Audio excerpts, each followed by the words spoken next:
Rain hammered the windshield as Ji-hoon's fingers closed around Marcus's wrist like a vice. Let her go. His voice barely rose above the storm, but every syllable carried a warning. Marcus didn't let go. He smiled instead, slow and cold. She doesn't even know what she's holding, Kong. Grace stood frozen between them, rain soaking through her coat. Why are you doing this? Her heart pounding so loud she could barely hear her own voice. What is he talking about? Nobody answered her. Ji-hoon's eyes dropped to the small gold locket resting against her collarbone. This belonged to my mother. The one she never took off. The one her mother gave her before she died. Something shifted in his face. Recognition. Fear. Something he'd buried for 20 years. Grace, he said quietly, where did you get that? Marcus let out a soft, mocking laugh. Go on, sweetheart. Tell him whose daughter you really are. The rain kept falling. And for the first time since she'd started working in that house, Grace watched the most feared man in the city look afraid. Before we go further, drop a comment and let me know where are you watching from tonight. Now, let's go back to where it all began. 3 months earlier, Grace Whitfield stood outside the iron gates of the Kang estate with a suitcase in one hand and her mother's old Bible in the other. She hadn't slept in 2 days. The funeral had drained what little savings she had left, and the letter from the employment agency felt like her last chance at dignity. Mr. Kong doesn't do interviews, the woman on the phone had told her. He does trials. If he likes your work, you stay. If not, you're gone by morning. Grace had swallowed her pride and said, I'll take the trial. Now, standing before the towering black gates, she wondered if pride was the only thing she had left to swallow. Mrs. Park, the head housekeeper, met her at the door. She was a small woman with sharp eyes and a voice that carried the weight of someone who had seen too much. You're the new girl, Mrs. Park said, looking her over. Grace, is it? Yes, ma'am. Let me give you some advice, and I'll only say it once. Mrs. Park's voice dropped lower. Mr. Kong doesn't see the staff. Not really. He walks past us like we're furniture. Keep it that way. It's safer for everybody. Grace nodded, though something about the warning made her stomach tighten. She met him for the first time in the hallway outside his study, balancing a tray of tea she'd been told never to spill. He came around the corner fast, dressed in black, his face unreadable, and for a moment their eyes met. He didn't say good morning. He didn't say anything at all. He simply looked at her the way a man looks at a stranger he has no intention of remembering and walked past. It stung more than she expected it to. That night, alone in the small room she'd been given at the back of the estate, Grace unpacked her few belongings. She held the Bible her mother had given her, then reached for the locket tucked inside its pages, fastening it around her neck the way she did every night since the funeral. It was the only piece of her mother she had left. She didn't hear the door creak open down the hallway. She didn't see Ji-hoon Kang stop mid-stride outside her room, his eyes catching the small glint of gold at her neck through the crack in the door. He stood there longer than he meant to. Something about that locket made his jaw tighten, made his breath catch in a way he hadn't felt in years. But he said nothing. He turned and walked away into the dark, leaving Grace with no idea that the coldest man in the city had just seen a ghost. The next morning, Grace was up before the sun, exactly as Mrs. Park instructed. She moved quietly through the kitchen, humming an old hymn her mother used to sing while she worked, not realizing Ji-hoon had paused just outside the doorway, listening. You hum every morning, he said suddenly, his voice cutting through the quiet. Grace startled, nearly dropping the cup in her hand. She hadn't even heard him approach. I'm sorry, sir. I didn't mean to disturb you. I didn't say it disturbed me.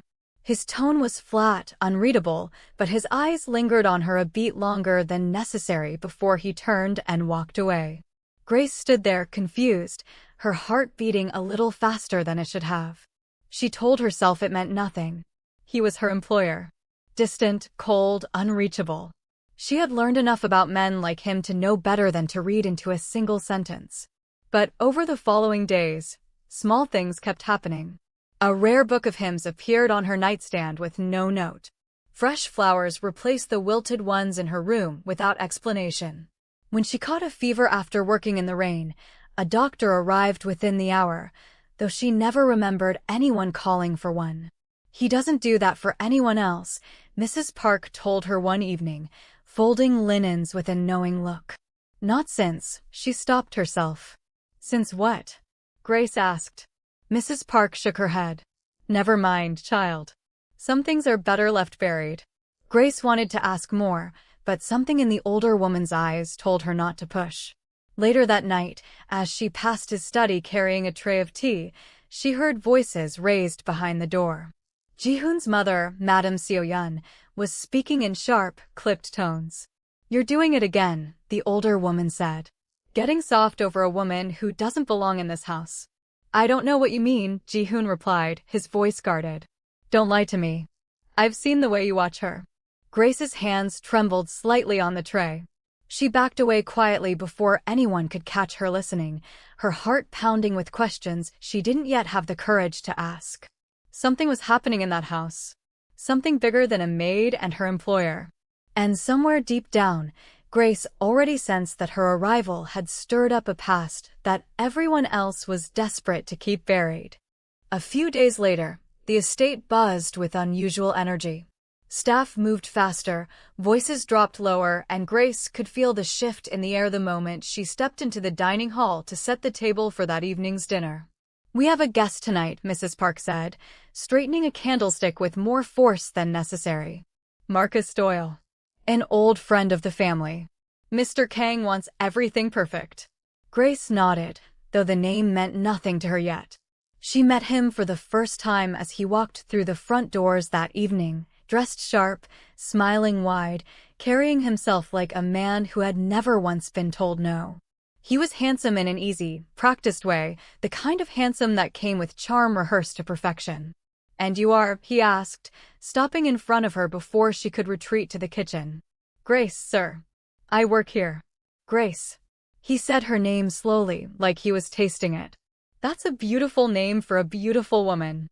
She felt her cheeks warm, though something about the way he said it made her uneasy rather than flattered. She excused herself quickly, but she could feel his eyes following her the entire way. Across the room, Ji-hoon watched the exchange in silence, his jaw tightening, though he said nothing. Dinner was tense in a way Grace couldn't quite explain. Marcus laughed too easily, complimented too often, and every time Grace entered the room to refill a glass or clear a plate, his attention shifted to her instead of the conversation at hand. "You should let her sit with us," Marcus said at one point, grinning at Ji-hoon. "She's far more interesting than business talk." "She's working," Ji-hoon said flatly, not looking up from his plate. "Of course she is." Marcus's smile didn't waver, but something behind his eyes sharpened. Later that night, as Grace collected the last of the dishes, she found Marcus waiting for her in the hallway, leaning casually against the wall like he'd been expecting her. "You didn't have to wait for me, sir. I wanted to." He straightened, his eyes drifting to the small gold locket resting against her collarbone. "May I ask you something?" "Of course." "That locket. May I see it closer?" Grace hesitated, her fingers instinctively rising to touch it. "It was my mother's." Marcus stepped closer, studying it with an intensity that made her skin prickle. For just a moment, something flickered across his face, surprise, recognition, something he quickly masked with another easy smile. "It's lovely," he said simply, though his voice had changed, quieter now, more careful. "Truly lovely." He walked away without another word, leaving Grace standing alone in the hallway, her heart pounding with a question she couldn't name. Before we continue, if this story has you hooked already, hit that like button and subscribe so you don't miss what happens next. Trust me, it only gets more intense from here. Over the following weeks, Marcus became a frequent visitor to the estate, always finding reasons to linger, always finding Grace in quiet corners to speak with her alone. "You deserve more than this," he told her one afternoon in the garden, his voice gentle, persuasive. "A woman like you, wasting away as staff in someone else's house. I could give you a real life, Grace. A future." "This is my life," she said, though her voice wavered slightly. "I don't need saving." "Everyone needs saving from something." He reached for her hand, and she let him hold it a moment longer than she should have. That evening, Ji-hoon found her in the kitchen, her hands trembling slightly as she washed the dinner dishes. He stood in the doorway, watching her for a long moment before speaking. "He's not who he pretends to be," Ji-hoon said quietly. Grace turned, startled. "Who?" "Marcus." His voice was low, careful. "Stay away from him, Grace." "Why?" she asked, frustration creeping into her voice. "You barely speak to me, and now suddenly you care who I spend time with?" Something flickered across his face, a crack in the armor he'd worn since the day she arrived. "I never said I didn't care." The words hung heavy in the air between them. Grace's breath caught, her heart pounding as she searched his face for something more, some explanation, some truth. But before he could say another word, Madame Seo-yeon's voice echoed from down the hall, sharp and commanding. "Ji-hoon. A word. Now." He held Grace's gaze a moment longer, something unspoken passing between them, before he turned and walked away, leaving her standing alone in the kitchen with more questions than answers.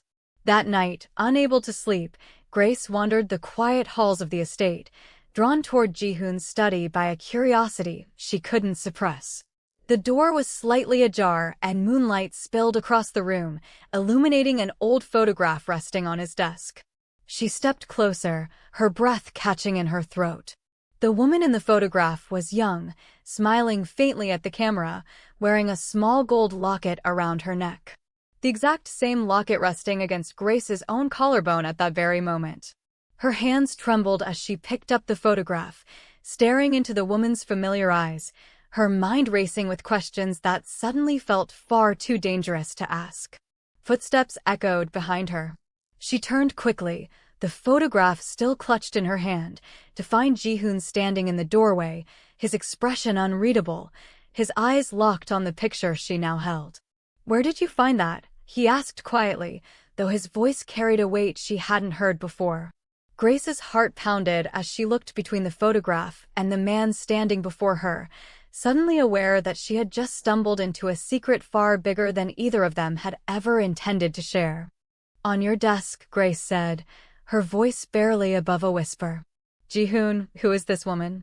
He crossed the room slowly, taking the photograph from her trembling hands with a gentleness that surprised her. He stared at it for a long moment, something old and painful moving behind his eyes. "My mother," he said finally. "Before she married my father." Grace's chest tightened. "She's wearing my locket." "No." He looked up at her then, and for the first time since she'd arrived at the estate, his walls seemed to fully come down.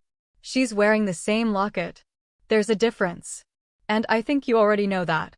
Grace shook her head slowly, though her heart was racing. "I don't understand any of this." "Neither do I. Not fully." He set the photograph down carefully, as if it were something fragile enough to break the both of them. "But I've had a feeling since the day you walked through that door, Grace." "A feeling I didn't want to trust." "What feeling?" He stepped closer, close enough that she could feel the warmth of him even in the cool night air. "That you were sent here. Not by an agency. Not by chance." Before she could respond, footsteps sounded in the hallway, and Mrs. Park appeared in the doorway, her face pale. "Mr. Kang," she said quickly. "Mr. Doyle is asking for Grace. He says it's urgent." Ji-hoon's expression hardened instantly. "Tell him she's not available." "He insists," Mrs. Park said, her voice tight with worry. "He says it concerns her mother." Grace felt the air leave her lungs. The next evening, unable to shake her unease, Grace found Marcus waiting for her in the garden, his expression serious in a way she hadn't seen before. "I need to tell you something," he said, "and I need you to listen carefully." "Marcus, what's going on?" "Your mother," he said slowly, "worked in this house once. Years ago. Before you were even born." Grace's world tilted. "That's not possible." She was let go. Disgraced. Accused of stealing something that was never actually stolen. His voice was gentle, careful, laced with something that sounded almost like sympathy. "The Kang family destroyed her reputation, Grace. Took everything from her. And now here you are, cleaning up after the same family that ruined her life." Tears burned in Grace's eyes. "Why are you telling me this?" "Because you deserve the truth." And because I can help you leave. Tonight, if you want. He reached for her hand. Come with me. Let me give you the life your mother should have had. Grace's mind spun, betrayal and grief tangled together so tightly she could barely breathe. She thought of Ji-hoon's silence, his secrets, the walls he'd built around himself. She thought of her mother's tired eyes in the years before she passed, the sadness she never fully explained. All right, she whispered finally. I'll go. That night, as Grace packed her few belongings with shaking hands, she didn't hear Ji-hoon approaching until his voice cut through the silence of her room. You're leaving. She turned, startled, guilt and grief written plainly across her face. I have to. I need answers, Ji-hoon, and you've given me nothing but silence. Grace, whatever he told you. He told me the truth, she snapped, though her voice cracked with uncertainty. Something you've clearly been hiding since the moment I arrived. Ji-hoon stepped closer, desperation breaking through his usually composed exterior. I never said I didn't care about you. I said it so no one else would look at you the way I do. So no one would suspect how much you actually mean to me. The words hit her like a wave, but grief and confusion clouded her judgment. It's too late for that now. She walked past him, suitcase in hand, out into the cold night air where Marcus waited by his car, engine already running. That's when everything unraveled. Ji-hoon followed her out into the rain, refusing to let her leave without answers of his own. Marcus's easy smile faltered as Ji-hoon approached, tension crackling between the two men like electricity before a storm. Let her go, Ji-hoon said, his voice low and dangerous. Marcus's hand tightened around Grace's wrist. She doesn't even know what she's holding, Kong. Grace looked between them, rain soaking through her coat, confusion and fear tightening in her chest. What is he talking about? Ji-hoon's eyes dropped to the locket at her throat, recognition and something far more complicated flashing across his face. Grace, where did you get that? Marcus laughed softly, coldly. Go on, sweetheart. Tell him whose daughter you really are. The rain kept falling around them, and Grace felt the ground shift beneath her feet as the weight of everything she didn't yet understand pressed down on her chest. Ji-hoon's voice broke through the storm, quieter now, almost desperate. Grace, listen to me. Whatever he's told you, whatever you think you know, it's not the whole truth. Please, give me the chance to explain. Grace's eyes moved between the two men, her heart torn between grief for her mother and something deeper, something she hadn't allowed herself to fully feel until this very moment. Then explain, she whispered. Right now. Before I make a decision I can't take back. Thunder rolled overhead as the three of them stood frozen in the rain, secrets and heartbreak colliding in a moment that would change everything Grace thought she knew about her mother, about Ji-hoon, and about the true reason fate had brought her to that house in the first place. If you made it this far, let me know in the comments what you think happens next, and don't forget to subscribe for part 2 of this story, coming very soon.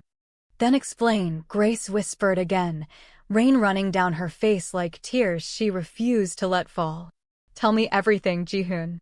No more silence. Marcus's grip on her wrist tightened, but Ji-hoon stepped forward, close enough that his voice didn't need to fight the storm anymore. Your mother's name was Eleanor, he said. She worked in this house almost 25 years ago. She wasn't a thief, Grace. She found something she was never supposed to find, proof that Marcus's father had been stealing from my father for years, hiding it behind forged contracts. When she tried to expose it, they turned it around on her instead. Called her the thief. Destroyed her name so no one would believe her if she ever spoke. Grace's breath caught. Why would she never tell me any of this? Because she was protecting you, Ji-hoon said gently. She left this city and never came back. She wanted you to grow up far away from all of it. Marcus's smile finally cracked. That locket isn't just jewelry, Grace. Inside it is a hidden key, a key to a safety deposit box that holds the original documents. Proof of everything my father did. Proof that could still destroy my family's name today. Grace's hand rose slowly to the locket at her throat, understanding dawning in her eyes. This is what you wanted from me all along. Not me. This. I never lied about wanting you gone from this house, Marcus said quietly. I just left out the part about why. Ji-hoon's eyes never left Grace's face. I didn't know about the key when I hired you. I only recognized the locket from an old photograph of my mother, the day I saw you wear it. I kept asking myself why fate would bring you here, into this house, wearing the one thing connected to the darkest secret my family ever buried. I told myself I was protecting you because of guilt. But somewhere between the hymns in the kitchen and the fever that scared me more than I'd like to admit, it stopped being about guilt. It became about you. Grace's tears mixed freely with the rain now. You should have told me. I was afraid, he admitted, his voice breaking slightly, something she had never heard from him before. Afraid that the moment you knew the truth, you'd see me as part of what destroyed your mother, instead of someone who wanted to make it right. Marcus, sensing he was losing his grip on the moment, tried once more. Come with me, Grace. I can still give you the life you deserve. Grace looked at him for a long moment, then gently pulled her wrist free from his hand. The only thing you ever offered me was a lie wrapped in kindness. She nodded toward Ji-hoon, rain dripping from her lashes, offered me silence, but at least it was honest silence. I'd rather have that. Marcus's jaw tightened, but with security guards from the estate now approaching from the gates, alerted by Mrs. Park, he had no choice but to step back, fury simmering beneath his composed exterior. This isn't over, Kong. It is for you, Ji-hoon said calmly. The documents will be found, with or without the locket. And when they are, your family's name will fall exactly the way you tried to make Eleanor's fall. Marcus disappeared into the night, and for the first time since the rain began, silence settled between Grace and Ji-hoon, broken only by the storm slowly beginning to fade. I'm sorry, Ji-hoon said softly. For all of it. For the silence, the distance, for letting you believe I didn't care. Grace stepped closer, closing the space between them. And now? Now I want to spend every day making up for it, if you'll let me. She reached up, gently touching the side of his face, rain still clinging to both of them. Just don't go quiet on me again. Never again, he promised. A few days later, the estate felt different. Lighter. Mrs. Park hummed while folding linens, Madame Seoyeon's sharp words softened into cautious acceptance, and the locket that once carried decades of pain found its rightful place in a courthouse, laid bare as proof that finally cleared Eleanor's name. Grace stood beside Ji-hoon that day, no longer just the maid the world had once overlooked, but a woman who had uncovered her mother's truth and, in doing so, found love in the last place she ever expected. Some love stories don't begin with grand declarations. Sometimes they begin in silence, in small moments too easily mistaken for indifference. Grace's story reminds us that the people who truly care for us don't always say it out loud. Sometimes love hides behind fear, protection, and old wounds we never see. And sometimes the bravest thing we can do is stay long enough to uncover the truth, instead of walking away from what we don't yet understand. What do you think? Was Ji-hoon right to keep his silence for so long, or should he have told Grace the truth from the very beginning? Let me know your thoughts in the comments below. I'd love to hear how you interpreted their story. If you enjoyed this journey, stay a little longer, because there's another story waiting for you on this channel, one just as emotional, just as unforgettable. Click it, and let's dive into the next story together.